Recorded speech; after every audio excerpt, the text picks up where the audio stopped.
Gentlelady yields. The chair now recognizes the representative from Illinois, Ms. Ramirez, for her 5 minutes. Thank you, Chairman, and thank you, Ranking Member.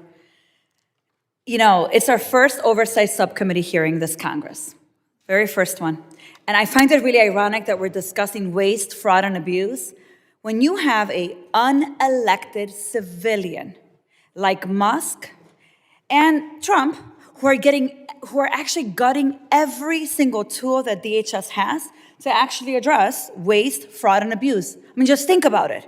One of the very first actions from this administration that the gentlelady from Georgia loves to brag about, was to fire 17 inspector generals.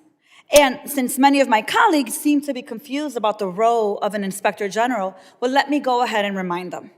Their mission is to provide objective oversight to promote the economy, efficiency, and effectiveness and integrity of our agencies. Since those firings, the administration has been on a rampage of terminations and fork-in-the-road emails to gut the federal workforce. Their objective, let me be clear, replace impartial, independent federal employees with Musk, it has to be Musk first, Trump loyalists.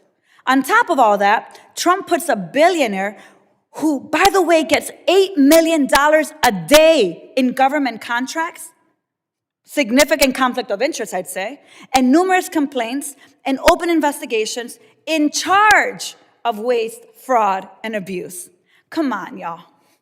It's the fox guarding the henhouse. And then you add illegal impoundment, funding freezes, extreme budget cuts, and you have a recipe for more abuse. Trump's billionaire friends getting contracts and payouts on the back of working families and veterans that we all represent.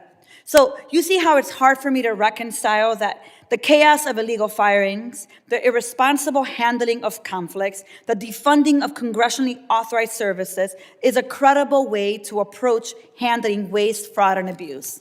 You see, I too want to see an end to the misuse of funding and abuse of our agencies, and especially within Homeland under this secretary. But from where I'm sitting, the biggest culprits of waste, fraud, and abuse are sitting at DOGE and in the White House. So Ms. Bernard and Ms. Ling, do you believe that the Office of Inspector General plays a critical role in safeguarding the agency from waste, from fraud, and abuse? Yes or no? Ms. Bernard? Yes. Thank you, Ms. Ling. Yes, thank you. And my follow-up question, Ms. Bernard and Ms. Ling, I want to ask you, in your opinion, is maintaining a sufficient federal workforce imperative to the success of the agency? Yes or no? Ms. Ling? Yes. Ms. Bernard? Yes. Ms. Bernard and Ms. Ling, I have another question. Is there a replacement for the Office of Inspector General or an office or department that can do the same work? Yes or no? No. Ms. Bernard? Not that I'm aware of that has the same statutory function, no. Yeah, I figured you'd say that. The reality is that we need our inspector generals, but this administration overnight sends them an email at 7 p.m. and tells them, you are fired, thank you for your service. This is the same administration that wants to talk about accountability. So I want to pivot quickly to the importance of maintaining a sufficient federal workforce. Mr. Curry, the GAO's testimony states that you found that FEMA had an overall staffing gap of about 35% across different positions at the fiscal year of 2022. What are the possible consequences if DHS does not properly staff up?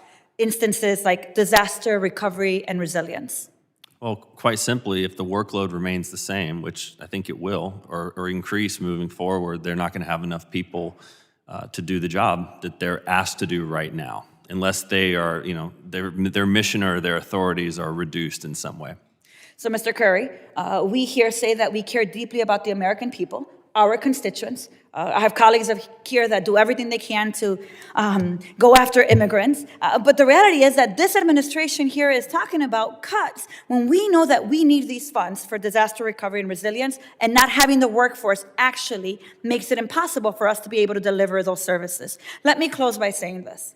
As a member of this committee, especially this subcommittee, my responsibility is to ensure that we are in fact conducting oversight. And the reality that is that Trump is the president right now, that The Republicans have the House and the Senate, and so therefore we're going to have to do some internal assessment of how you are functioning, and especially today, given the unethical and illegal actions coming from billionaire bosses. Because I'm clear that maintaining independent oversight and accountability tools are critical for the health and success of our agencies and for the American people. And I want that to be on the record. With that, Mr. Chairman, I yield back. Representative Yields.